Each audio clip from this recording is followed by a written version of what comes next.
अब भारत विरोधी साजिशों पर बांग्लादेश का एक नया कोड वर्ड, सल्तनते बांग्ला। यह टर्म कल से काफी ट्रेंड कर रहा है। यह वो सल्तनते बांग्ला नहीं है जिसका अस्तित्व करीब 500 साल पहले हुआ करता था, बल्कि यह आज का सल्तनते बांग्ला है जिसके इरादे बेहद खतरनाक हैं। इसके तार भारत से लेकर बांग्लादेश और तुर्की तक जुड़े हुए हैं। खुद विदेश मंत्री एस जयशंकर ने राज्यसभा में इसका सच सबके सामने रखा है।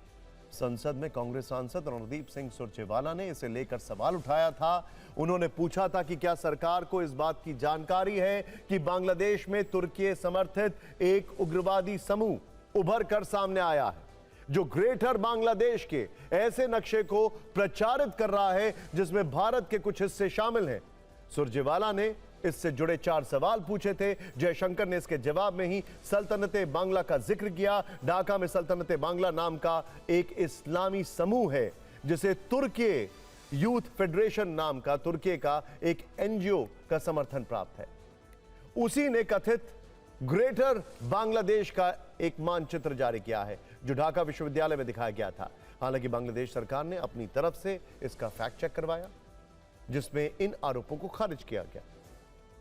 पता था हमें, इसका जिक्र भी जयशंकर के जवाब में, लेकिन सरकार ने कहा है कि भारत राष्ट्रीय हित के मामले में के संबंध में बांग्लादेश पर ध्यान केंद्रित किए हुए हैं। जयशंकर के जवाब में जिस तुर्की यूथ फेडरेशन का जिक्र है वो एक एनजीओ है। तुर्की में इस एनजीओ की स्थापना 12 अप्रैल 2004 को हुई थी। कहा जा रहा है कि यही एनजीओ सल्तनते बांग्ला को वैचारिक और वित्तीय मदद कर रहा है। यह एनजीओ खुद ऐलान कर चुका है कि वो बांग्लादेश के एजुकेशन सेक्टर और धार्मिक संगठनों को सपोर्ट करता है। बांग्लादेश में सल्तनते बांग्ला संगठन से यूनुस की बेटी दीना के वित्तीय संबंधों का दावा किया जा रहा है।